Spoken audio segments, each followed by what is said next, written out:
السلام علیکم ناظرین، ڈرامہ سیریل بیٹیاں اپنے اختتام کی طرف بڑھ رہا ہے۔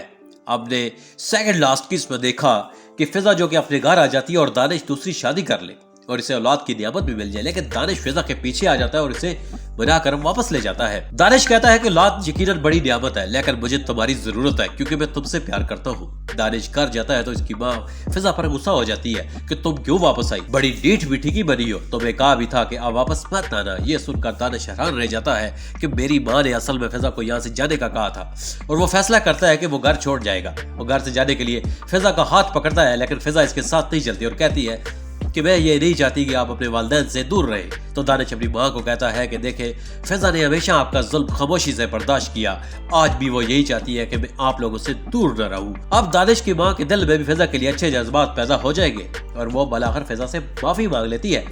اب ان کے گھر کے حالات تو اچھے ہو گئے ہیں۔ دوسری جانب سعد کے باپ کو دکھایا جاتا ہے کہ وہ گھر میں اکیلا بیٹھا ہے اور سوچ رہا ہوتا ہے کہ اتنے بڑے گھر میں اکیلا بیٹھا اور کوئی رونق نہیں ہے، میں نے کبھی رشتوں کو اہمیت نہیں دی اور آج میں تنہا ہوں۔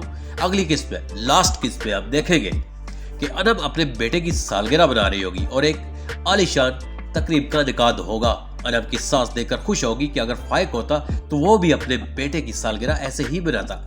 انم کی ساس کو اپنے بہو پر آج فخر ہوگا، جبکہ دوسری جانب سعد کا باپ اسے کال کرے گا اور کہے گا کہ میں بہت مس کر رہا تھا، جس پر سعد حیران ہو کے پوچھتا ہے کہ آپ مجھے مس کر رہے تھے؟ وہ کہے گا ارے نہیں، اپنی پوتی کو مس کر رہا تھا۔ جبکہ اسے پوتی کی آواز آئے گی وہ بھی جذباتی ہو جائے گا، جبکہ انم کومل کو سمجھا رہی ہوگی کہ دانش اس گھر کا داماد ہے اور اگر کاروباری مراسم بنا بھی لیے تو کل کوئی اونچ نیچ ہو گئی تو اس کا اثر رشتوں پر بھی پڑے گا۔ نغمہ اس بات سے خوفزدہ ہوگی کہ دانش کے ساتھ ان کا تعلق کاروبار کی وجہ سے خراب نہ ہو جائے، لیکن ڈرامے کے اختتام میں دکھایا جائے گا کیونکہ یہ سب اپنی اپنی زندگی میں پرسکون ہے۔ اگر آپ کو ہماری یہ ویڈیو پسند آئی تو لائک کریں، شیئر کریں اور ہمارے چینل کو سبسکرائب کریں۔ اللہ حافظ۔